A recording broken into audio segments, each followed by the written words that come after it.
आपने रविवार को यह व्रत बता। प्राचीन काल में एक राजा था और एक रानी। उनके पास सिपाही, घोड़े, दासियां, दास, धन दौलत सब कुछ था। सिर्फ उनकी कोई संतान न हुई थी। इसी कारण वे दोनों राजा रानी बहुत दुखी रहते थे। संतान प्राप्ति के लिए उन्होंने हर तरह के दान धर्म, धार्मिक अनुष्ठान, जप, मंत्र, पूजा पाठ आदि सब किया करते थे, लेकिन उससे उनका कोई फायदा नहीं हुआ। जब राजा और रानी वृद्ध होने लगे तो दोनों को बहुत ही चिंता हो गई। वे दोनों सोच में पड़ गए, अब हमारे इतने बड़े राज्य का क्या होगा? कौन बनेगा इस राज्य का वारिस? कौन लेगा प्रजा की जिम्मेदारी? राजा और रानी दिन रात इसी चिंता में घुटने लगे। उन्होंने खाना और पीना भी कोई सुधि न रही। तो एक सुबह राजा के दरबार में एक साधु आता है तो दासी रानी को इधर करती है। तब वह दासी से कहती है, ये हमारा अंतिम दान धर्म है। इसके बाद मैं अपने हाथ से कोई दान धर्म नहीं करूंगी। रानी चावल भरा छाल हाथ में लेकर बाहर आती है और साधु की झोली में भिक्षा डालने आगे बढ़ती है तो उसके चेहरे पर छाई उदासी साधु की दृष्टि में आती है। वह उससे पूछता है कि रानी साहिबा, आपको क्या हुआ है? आपको क्यों इतनी उदासी हो गई? अब रानी साधु को सारी हकीकत बात बताती है और सिसकने लगती है। उस पर वह साधु कुछ पल गंभीर हो गया और कहता है कि चिंता मत करो रानी साहिबा, आपकी संतान की इच्छा पूरी हो जाएगी। आपकी को एक पुत्र का जन्म होगा। मात्र 14 साल तक ही आप लोगों को मिलेगा। इसके आगे वह जीवित नहीं रह पाएगा। इससे बढ़कर आपको कुछ देने मेरे संभव में नहीं है। अपनी बात पूरी करते उसने अपनी झोली में हाथ डाला। झोली में हाथ डालकर थोड़ी सी दूध निकालकर भभूति निकालकर उसने रानी को दे दी और कहा कि आप और महाराज दोनों इसे बांध कर ग्रहण कर लेना। तुम्हें जल्दी ही पुत्र की प्राप्ति होगी। और वह साधु अपनी राह को चला गया। उसके जाने के बाद रानी सोचने लगी कि 14 साल तक ही सही, उतने समय के लिए हम पुत्र तो मिलेगा ना, यही काफी है। उतने साल तक मैं उसे जी जान से बड़ा करूंगी, उसे ढेर सारा प्यार और दुलार करूंगी, अपनी संतान की मुराद पूरी करूंगी। इस रात अपना सारा गाज खत्म करके राजा सब रानी के महल में गए और रानी ने राजा को सारी बात बता दी। और साधु महाराज ने यह बहुत हम दोनों को ग्रहण करने के लिए दी है। राजा बोला, इतना दान और धर्म किया, जब किया तब किया, उसका कोई फल नहीं मिला। अब इसलिए बहुत से हमें क्या संतान प्राप्ति होगी? उस पर रानी बोली, जब इतना सब कुछ कर लिया तो अब यही भी सही, क्यों हम इसे साधु के क्रोध को बुलावा दे। राजा को अब किसी बात पर विश्वास नहीं था, पर रानी को दुख ना पहुंचे इसीलिए वह राजी हो गया। राजा रानी दोनों नहाते धोते हैं, फिर अपने भगवान का नाम का स्मरण करते हैं, अपने पुरखों को स्मरण करते हैं और उस साधु महाराज का नाम स्मरण करके वह प्रबुद्ध बांध कर दोनों खा लेते हैं। उसके बाद दोनों निश्चय होकर सो जाते हैं। तो कुछ दिन गुजर जाते हैं और साधु द्वार कहे अनुसार रानी गर्भवती हो जाती है। उस पर राजा और रानी दोनों ही उस मगन में समाते नहीं हैं। राजा रानी से बोलती है महाराज, राजा रानी से बोलते हैं महारानी, सचमुच साधु महाराज की कृपा हो गई। तो 9 महीने बाद रानी ने एक सुंदर पुत्र को जन्म दिया। राजा ने बड़े धूमधाम से पुत्र का नामकरण किया। सारे राज्य में 8 दिन तक अनशन तर्पण रखा, उत्सव मनाया गया। आगे पुत्र की कुंडली देखने के लिए राज्य के सबसे विद्वान पंडित जी को बुलवाया गया। जो कुंडली देखकर पंडित जी बड़े चिंता में हो गए। कहने लगे महाराज, हमारा राजपुत्र सिर्फ 14 साल तक हमारे पास रहेगा। राजा को इस बात की भनक तो थी कि रानी को भी साधु महाराज की बात याद आएगी। दोनों चुप रह जाते हैं। उसके बाद राजा और रानी बड़े प्यार से बेटे की परवरिश करते हैं, उसकी हर ख्वाहिश पूरी करते हैं और थोड़ी समय के लिए ही सही भगवान ने संतान की अपनी मुराद तो पूरी कर दी। इसलिए वे समाधान मानते हैं और भगवान का शुक्रिया अदा करते हैं। राजपुत्र दिन प्रतिदिन बड़ा होता है। जब वह 7 साल का हो गया जाता है तो राजा एक छोटे गुरु जी की नियुक्ति करके उसे पढ़ाई लिखाई, घोड़ा सवारी आदि 12 विद्याओं का शिक्षण देते हैं।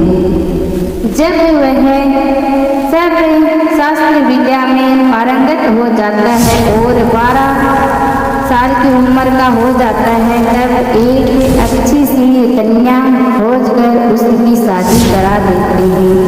तो 2 और साल बीत जाते हैं। बेटा 14 साल का हो जाता है। एक दिन राजपुत्र राजा से बोलता है, पिताजी मैं अपना सारा राज्य घूमकर देखना चाहता हूँ।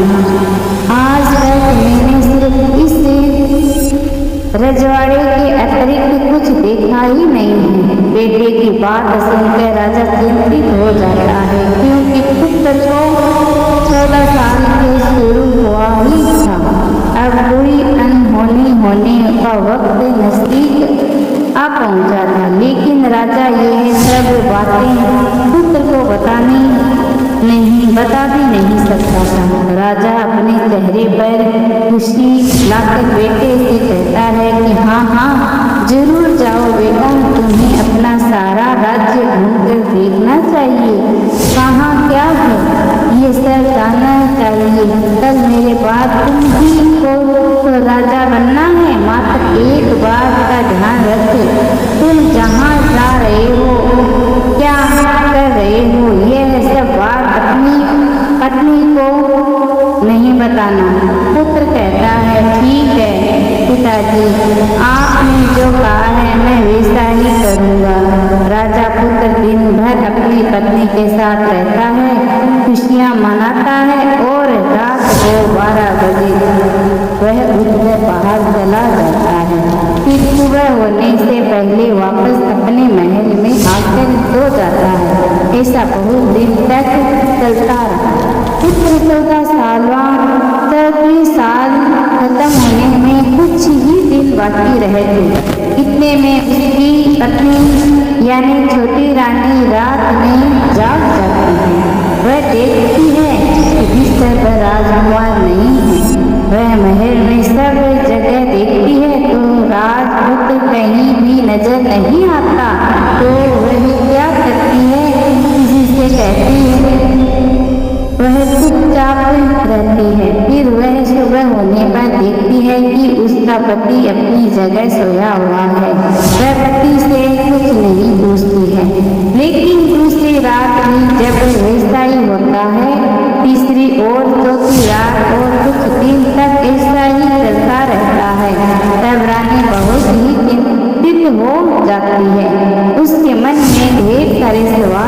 हैं, लेकिन उससे पूछने में डर लगता है। शायद पति गुस्सा करके सास ससुर से पूछने के बारे में सोचता तो उसकी कुल मर्यादा बीच में आ जाती थी। तो इस तरह वह मन ही मन घुटती रहती है। इस हालत में उसे खाने पीने में दिलचस्पी नहीं होती, वह दुबली पतली हो जाती है। तो उस राज्य में फूल बेचने वाला एक बूढ़ी मालन थी। वह हमेशा छोटी रानी को फूल देने उसके महल में आती थी। उस बुढ़िया का ध्यान छोटी रानी पर पड़ जाता है।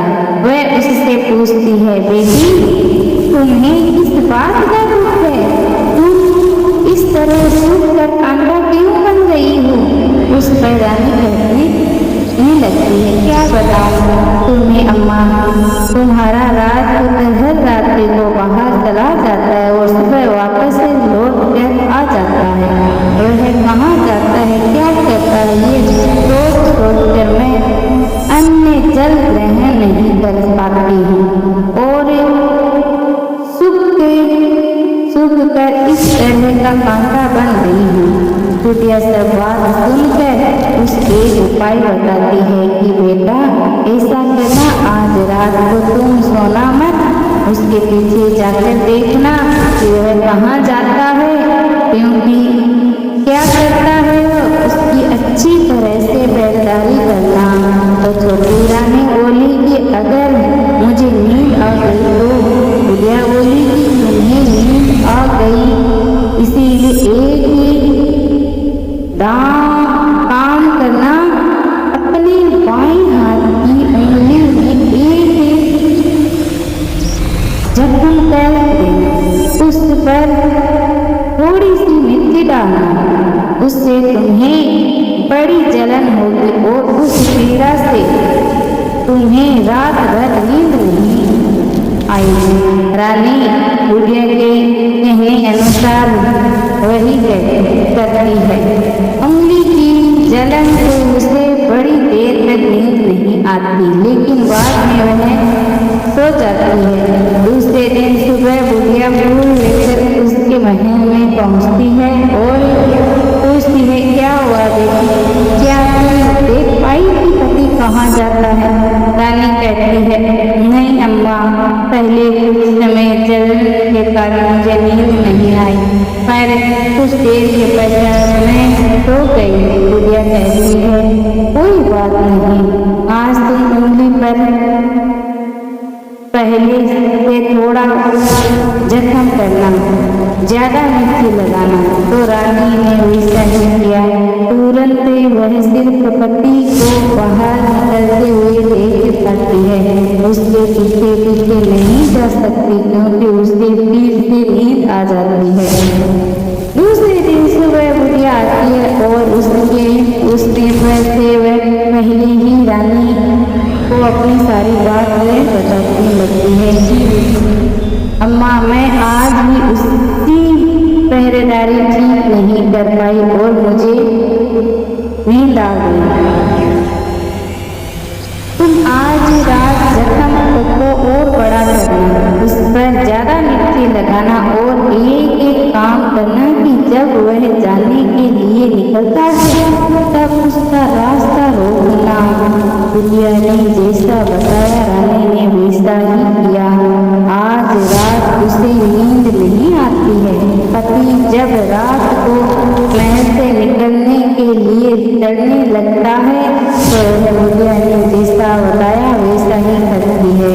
दौड़कर जाकर पति का रास्ता रोकती है और कहती है, कहाँ जा रही हो, किससे मिलने जा रही हो, मुझे बताओ। राजपुत्र उसे समझाने की बहुत कोशिश करता है। देखो, अगर मैंने तुम्हें ये बात बता दी तो मैं तुम्हें दोबारा नहीं मिल पाऊंगा। रानी कहती है, कोई बात नहीं, ना मिल पाओ, लेकिन आप रात के समय कहाँ जाते हो ये मुझे बताओ कर दो। राजपुत्र निरूपा है हो जाता है। रानी की जिद के आगे उसकी एक नहीं चल पाती। ठीक उसी समय उसका 14वां साल खत्म हो रहा होता है। 15वां साल लगने वाला होता है। जो होता है वह हो जाने दो, यह सोचता है और कुछ चावल मंत्रों से सिद्ध करके पत्नी को देकर कहता है कि इन चावलों को दोनों हाथ की मुट्ठी में पकड़कर दाएं हाथ में पकड़े चावल मेरे ऊपर फेंकना, मैं हूँ तुम्हें पता चल जाएगा। बाद में बाएं हाथ में पकड़े चावल मेरे ऊपर फेंकना, मैं जैसा था तुम्हें मिल जाऊंगा। लेकिन यदि तुम बाएं हाथ के चावल मेरे ऊपर फेंकना भूल गई तो मैं तुम्हें कभी नहीं मिल पाऊंगा। रानी ने कहा नहीं भूलूंगी। रानी बड़े आत्मविश्वास के साथ यह कहकर दाएं हाथ में पकड़े चावल पति के ऊपर फेंक देती है और राजकुमार एकदम एक विशाल घोड़ा बन जाता है। एकदम उम्दा सफेद गर्दन पर लंबी आयत देखकर वह तेजी से दौड़ने लगता है। रानी उस घोड़े को एकदम बहुत चकित होकर देखने लगती है और पति ने बाएं हाथ के चावल फेंकने की जो बात कही थी वह भूल जाती है। उसी की आंखें के सामने घोड़ा महल से बाहर निकल जाता है। घोड़ा जो महल से बाहर जाता है तो वापस नहीं आता। अब रानी को बड़ा पश्चाताप हुआ। वह स्वयं को कोसने लगती है, लेकिन अब उसका कोई फायदा नहीं होने वाला। राजपुत्र अब वापस नहीं आने वाला था। सुबह होते ही राजमहल के राजा को सब बात पता चली। उन्हें सब बहुत ही दुख हुआ। वे बिस्तर पर पड़ते हैं और राह देखते हैं कि एक दिन उनका बेटा वापस आ जाएगा। इस तरह एक महीना गुजर जाता है, 3 महीने गुजर जाते हैं, आखिर 6 महीने पूरे हो जाते हैं। राजपुत्र का कोई अता पता नहीं चलता। प्रधान राजपुत्र को ढूंढने के लिए राज्य के गांव-गांव सिपाही भेजता है, लेकिन उन्हें कोई पता नहीं मिलता। इधर रानी अपने हट के कारण पति घायल हो गया है, ये सोच स्वयं को मन ही मन कोसती है और प्राण देती है कि कुछ भी करके पति को ढूंढ कर लाऊंगी और वे वापस घर लेकर आऊंगी।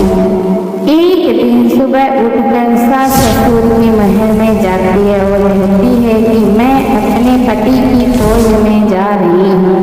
महाराजा को यह क्या चाहिए था, कुछ भी करके उनका बेटा उन्हें वापस मिलना चाहिए था। वे बहू को जाने की अनुमति देकर कहने लगे बेटी तुम्हें जो चाहिए वे करो, जहाँ जाना है वहाँ जाओ, लेकिन हमारे बेटे को वापस लेकर आओ। अब रानी अपनी शाहिद भेष बदल कर एक सेठानी बन जाती है।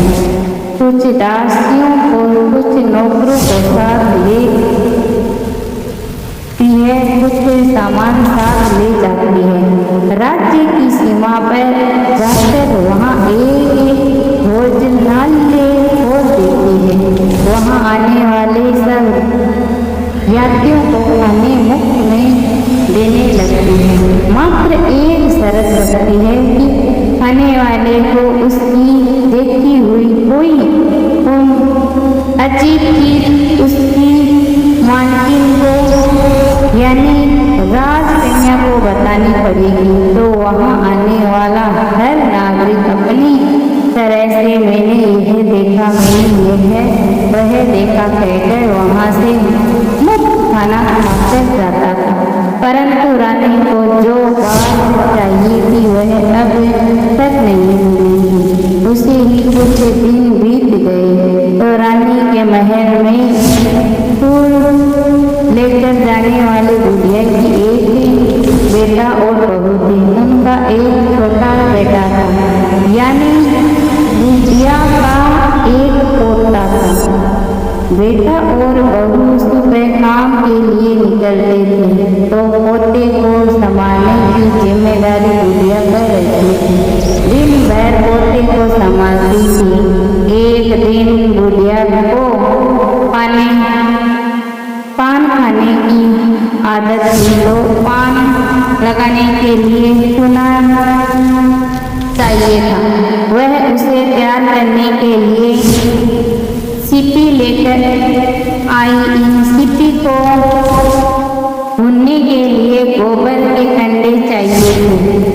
कंडे इकट्ठा करने के लिए वह बांस की टोकरी लेकर चरवाले के मैदान में गई। वहाँ बहुत सारे कंडे थे जिन्होंने जमा करते करते उस घर आने में अंधेरा हो गया था।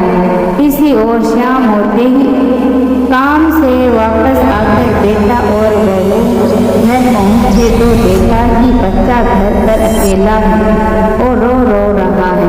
वे दोनों गुस्सा से लाल पीले हो गए। इतने में बुढ़िया घर आ पहुँची। बेटे ने पूछा, पोते को घर अकेला छोड़कर कहाँ गई? बुढ़िया बताने लगी कि मैं गोबर के कंडे इकट्ठा करने गई। इस पर बेटा बोला, दोबारा बच्चे को अकेला घर पर छोड़कर यदि कहीं गई तो मैं तुम्हें बहुत पीटूंगा। बुढ़िया कहने लगी, नहीं बेटा, फिर कभी ऐसा नहीं करूँगी। लेकिन दूसरे ही दिन बुढ़िया वह बात भूल गई और फिर चरवाहे के मैदान पर कंडे इकट्ठा करने लगी। शाम को जब बेटा और बहू काम से वापस लौटे तो देखा कि बच्चा घर पर अकेला है और रो रहा है। अब उसके बेटे की सहन शक्ति खत्म होने लगी और बुढ़िया के वापस आने पर उसे घर से निकाल दिया। बुढ़िया रात भर घर के बाहर अंधेरे में बैठी रही और सुबह होते ही हाथ में टोकरी लेकर कंडे इकट्ठा करने के लिए निकल गई। उस दिन उस पर कंडे इकट्ठा करने का काम मानो पागलपन सवार हो गया। कंडे इकट्ठा करते करते जब अंधेरा हो गया उसे मालूम ही नहीं चला। जब ध्यान आया तो गांव का रास्ता भी ठीक तरह से दिखाई नहीं दे रहा। वह अंधेरे में आंखें फोड़कर देखती देखती किसी तरह आगे निकल पड़ी तो एक कपिला गाय छन की आवाज करती गली की घंटी बजाती ढूंढकर उसे मैदान पर आ गई। उसे देखकर बुढ़िया सोचने लगी कि इस गाय के छन जाऊंगी तो गांव तक पहुंच जाऊंगी। तब बुढ़िया उसके पीछे पीछे जाने लगी। वह गाय उस मैदान से लेकर एक एक करके 6 मैदान पार करती है। आखिर में वह 7वें मैदान तक पहुंचती है तो क्या देखती है कि उस मैदान में एक बड़ा सा पत्थर है। गाय जाकर उस पत्थर को अपना सींग मारती है। जब गाय ने सींग मारा तो वह पत्थर दूसरा हट गया। पाताल में नीचे जाने की सीढ़ियां दिखाई देने लगी। तब वह गाय उन सीढ़ियों से नीचे जाने लगी। बुढ़िया वह सब देख रही थी और झट से जाकर गाय की छन को पकड़ लिया। वह गाय के साथ नीचे पाताल में पहुंच गई और तुरंत ही गाय की पहुंच छोड़ दी और इधर उधर देखने लगी। उसने देखा कि वहाँ दीप और दिए जलते हैं और तेज रोशनी ऊपर पड़ती है और वहाँ अद्भुत घटनाएं घटने लगती है। गाय के नीचे जाती ही उसके गले में अपने आप संकल्प कर गई और छम छम करके कोई दूध आड़ी में गाय को दूध होने लगा। लेकिन जो भी कोई वह कर रहा था वह मात्र दिखाई नहीं दे रहा। बुढ़िया बहुत घबरा गई, कहाँ आकर फंस गई ये सोचने लगी और यहाँ वहाँ छिपने के लिए जगह ढूंढने लगी। लेकिन उसे कहीं भी जगह नहीं मिली। हर जगह उजाला ही उजाला था। तो वह एक कोने में खड़ी हो गई और जो कुछ सामने हो रहा था उसे चुपचाप देखने लगी। उसने देखा कि वहाँ एक उमेदा सफेद घोड़ा और दो खूंटे थे। उसमें से एक खूंटे में उस घोड़े ने छलांग लगा दी और ऊपर आ गया और उसने घोड़े को जब राजपुत्र का रूप प्राप्त हो गया उसने दूसरे कुंड के पानी में स्नान किया, वहाँ रखे नए कपड़े पहने और नजदीकियाँ ही एक सुंदर पलंग था, उस पर आकर वह बैठ गया। उसने सामने अपने आप पंच पकवानों की थाली आ गई, दूध की एक प्याली आ गई, पास सुपारी आ गई। उसके सामने एक दिया जलता रहा है। राजपुत्र ने खाना खाया, पानी पिया, पान सुपारी खाई और बिस्तर पर लेट जाने से पहले सूर्योदय का स्मरण करके सामने जलते हुए दिए से पूछते हैं, दीपक मेरे माता पिता क्या कर रहे हैं? क्या? दिया बताने लगा कि बेटे के शोक में डूबे हैं। राज कौन संभाल रहा है? तो उसने बोला कि राज्य प्रधान संभाल रही है। उसने पूछा कि मेरी पत्नी क्या करती है? तो दिए ने बोला कि उसने चौराहे पर भोजनालय शुरू किया है और आते जाते लोगों से वह नई खबर के बारे में पूछ रही है। ये कहते ही राजपुत्र कहने लगा कि ठीक है। उसके बाद वह सो गया। बुढ़िया कोने में खड़ी हुई सब देख रही थी। ऐसा अद्भुत घटना उसने जिंदगी में पहली बार ही देखी थी। उसे अद्भुत अंदर सुबह होने लगी। वह अपनी भूख प्यास भूल गई और आगे यूं होता है कि उसे उत्सुकता से देखने लगी। लेकिन उसके बाद और कुछ घटना नहीं घटती। रात गुजर गई, सुबह हो गई।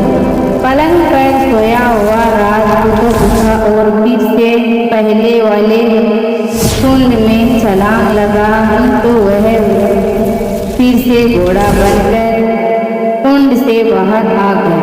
वह तेजी से उछल पाताल नगरी से बाहर निकल गया। लेकिन वह कहाँ गया बुढ़िया को कुछ पता ही नहीं चला। उसके बाद पिछली रात की तरह कोई उसे गाय को छम छम करके दूध होने लगा। जैसे ही दूध होना खत्म हुआ उसके गले की सांकल अपने आप खुल गई और वह गाय तेजी से ऊपर जाने लगी, सीढ़ियों की ओर भागने लगी। गाय को रोता देखकर बुढ़िया सोचने लगी, अब गाय के साथ क्या यहाँ से ऊपर जाने की समझदारी होगी, नहीं तो कोई मुसीबत आकर उसके ऊपर पटक जाएगी। झट से उसके गाय की पूंछ पकड़ ली और गाय के साथ ऊपर आ गई। गाय जब मैदान में पहुंची तो उसे सरंग का रास्ता अपने आप में बंद हो गया। उसके मुंह पर एक बड़ा सा पत्थर पहले की तरह खड़ा हो गया। ऊपर आकर वह गाय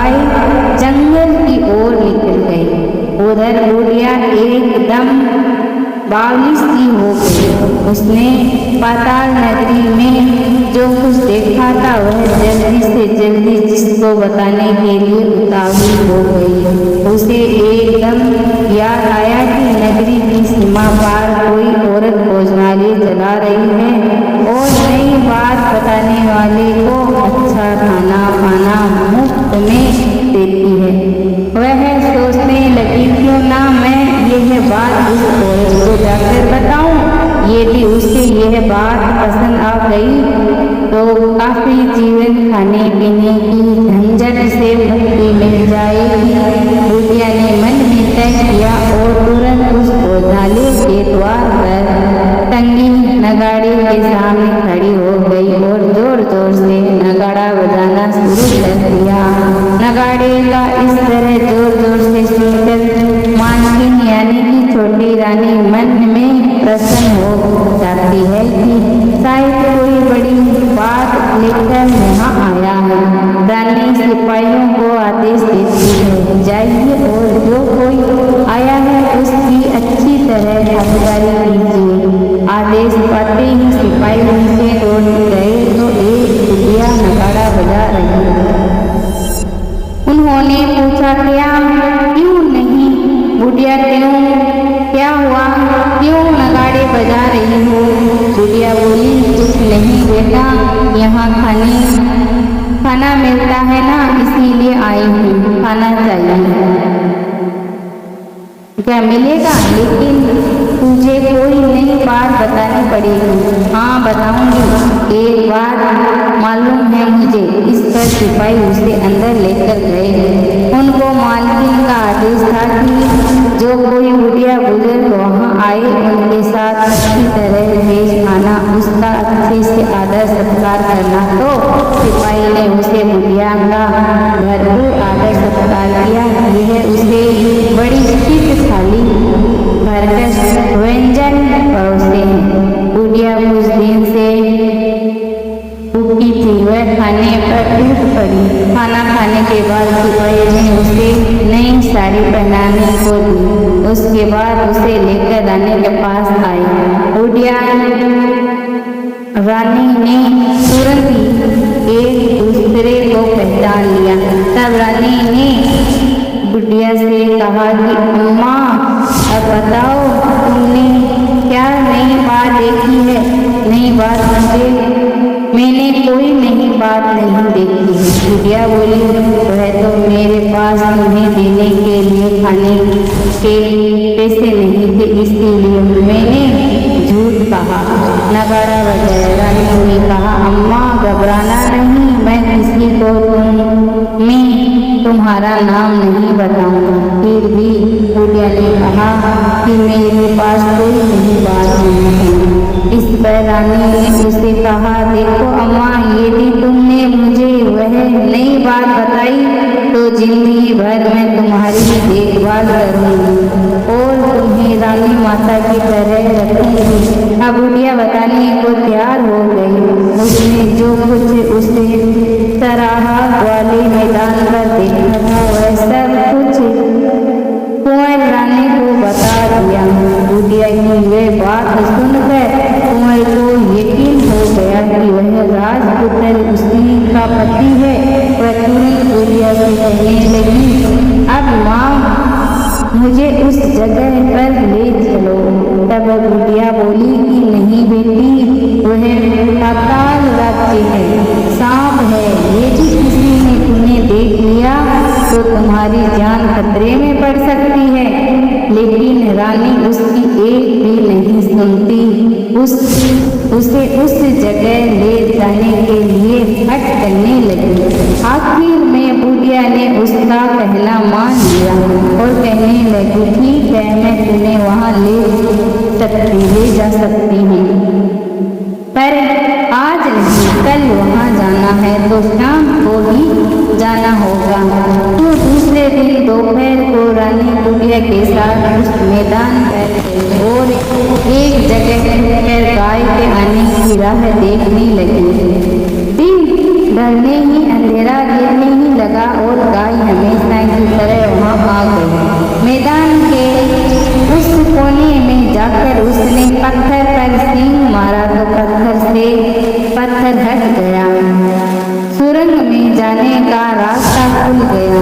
गाय उस रास्ते से नीचे उतरने लगी तो बुढ़िया रानी से कहने लगी, जल्दी आ बढ़ाओ, हम गाय की पूंछ पकड़कर नीचे उतरेंगे। तो दोनों गाय की पूंछ पकड़कर नीचे उतर गई।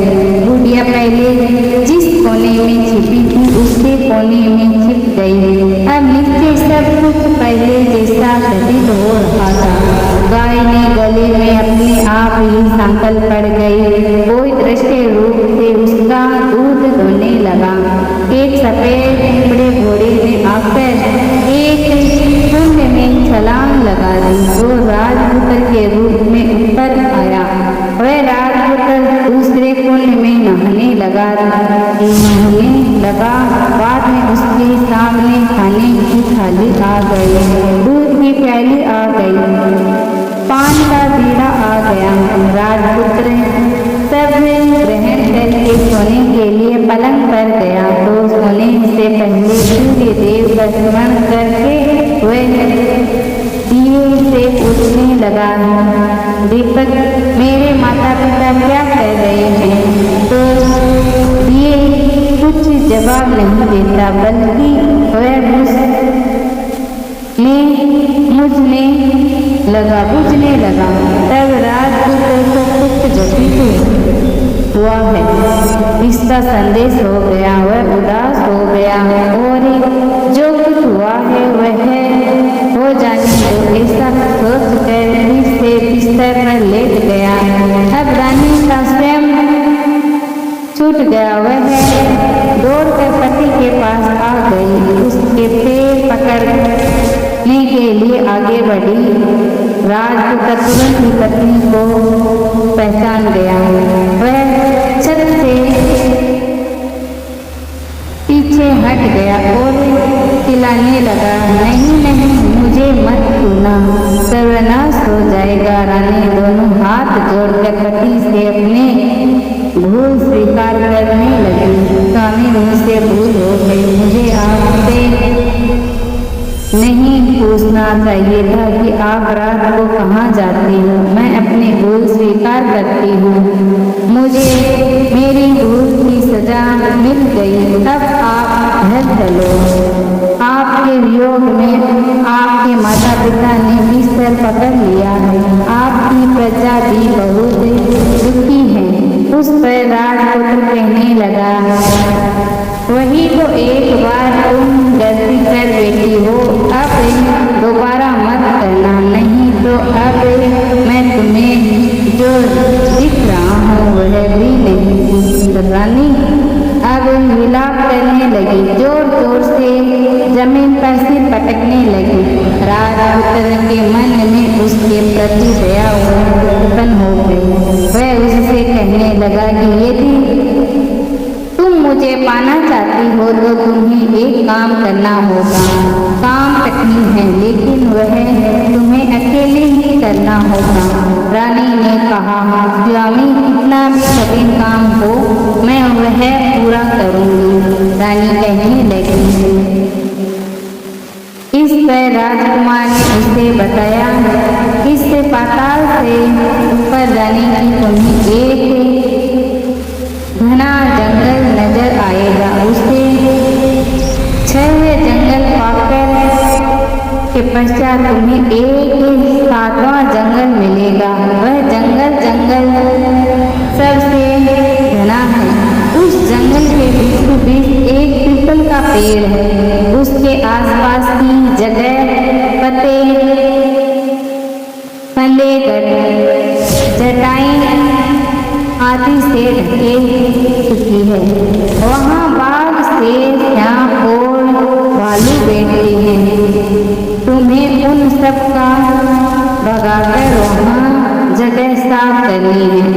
उसको साफ करके गोबर से लिपाई करके पुत्र बनाना है, रंगोली से सजाना है। उसके बाद वहाँ धूप कपूर अगरबत्ती जलानी है, फूल और कुमकुम से से पेड़ की पूजा करी है। दूध और दही से बने चावल को भोग लगाना है। ये सब तुम्हें दोपहर को 12 बजे से पहले करना है। 12 बजने के समय तुम्हें उस जगह पर बैठकर सूर्य भगवान का ध्यान करना है। ठीक है, 12 बजे सूर्य भगवान का रथ वहाँ उतरेगा। वह सब देखकर खुशी हो जाएगी, खुश हो जाएगी और कहने लगेगी, जिस किसी ने भी ये सब देखा है उसे मैं मन चाहा फल दूंगा। तो तुम सामने जाकर उसके रथ का दाहिना घोड़ा मांगना, मैं तुम्हें मिल जाऊंगा। इतनी बात कहकर राजपुत्र अपने पलंग पर सो गया और छोटी रानी भोर होने की राह देखने लगी। भोर होते ही वह बुढ़िया के साथ गाय की पूंछ पकड़कर ऊपर आ गई। ऊपर आने के बाद वह बुढ़िया से कहने लगी, अम्मा अब मैं अकेली ही आगे जाऊंगी, तुम भोजनालय वापस चली जाओ। वह जंगल में जाकर राजपुत्र की बताई जगह ढूंढने लगी और स्वयं ही आरी से वह जगह साफ कर ली। बाद में राजपुत्र ने जैसा बताया वैसा ही पाई।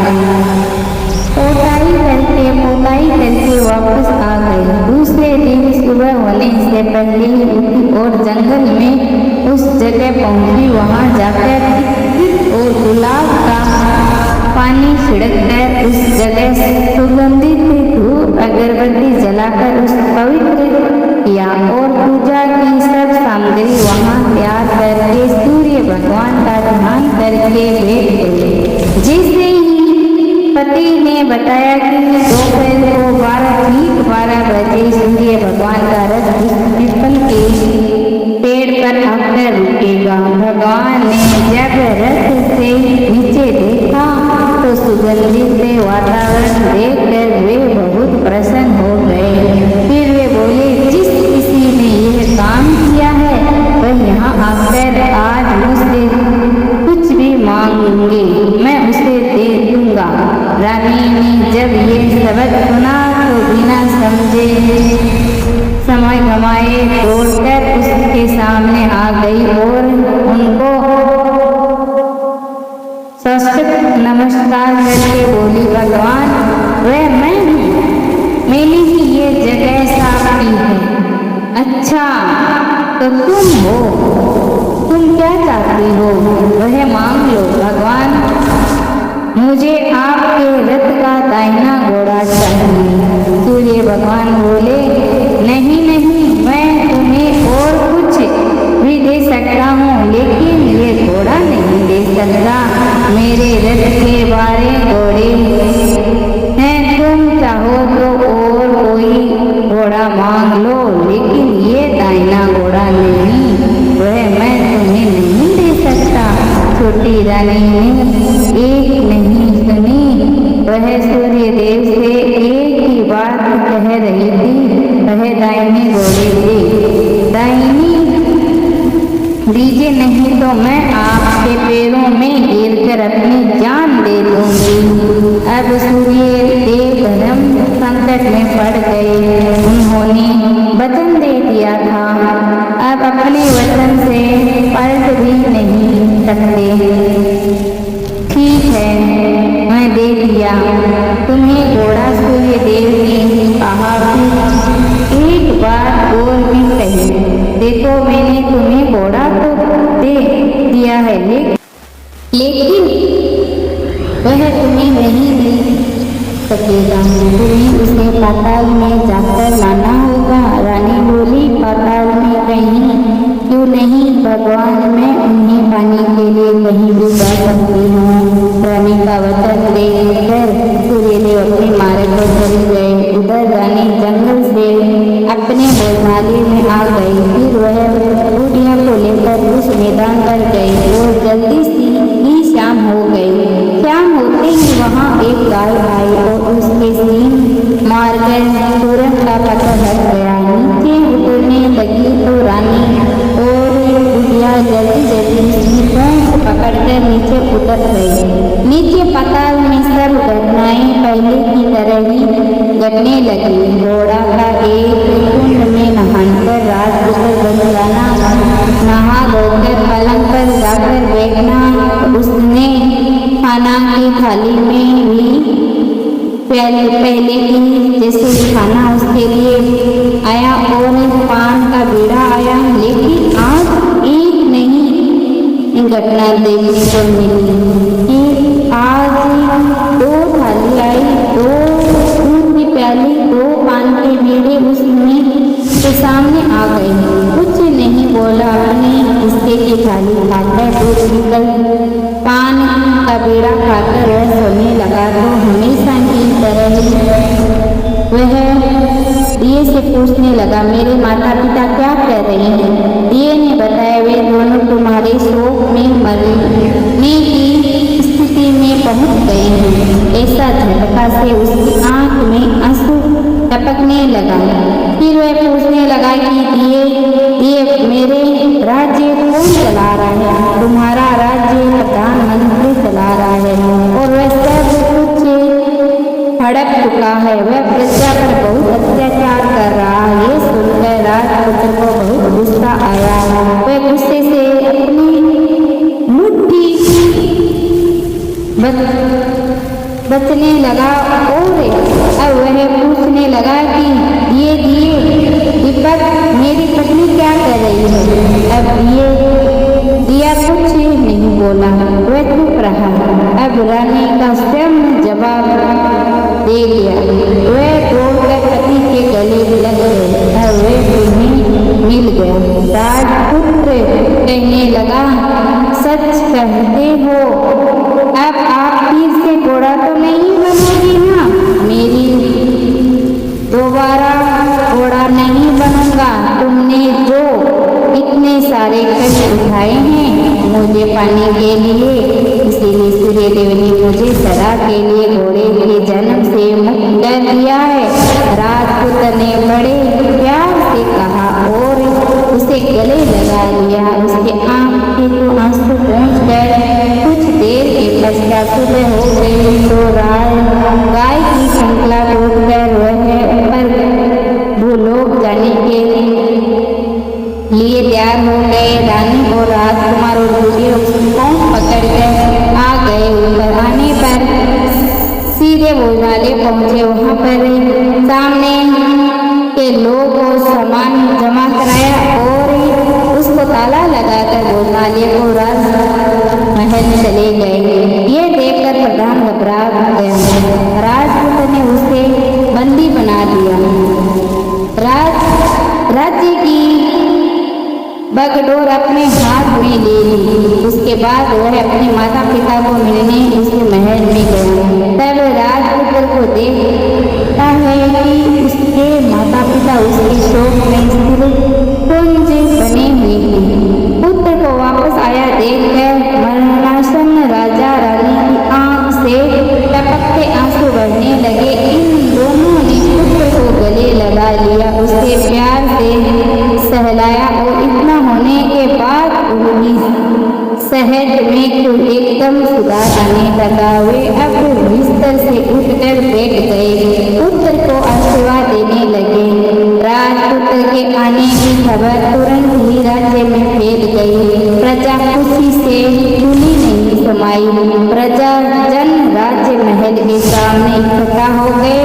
राजपुत्र ने भी उन्हें दर्शन दिए और आज से उन्हें कोई दुख नहीं पहुंचेगा ऐसा वचन दे दिया।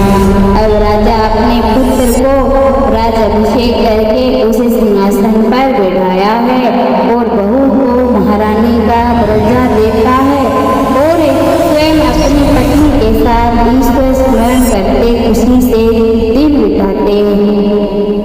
महाराजा बना राजपुत्र अच्छी तरह से राज्य चलाने लगा और अपनी पत्नी के साथ सुख शांति से जीवन बिताने लगा।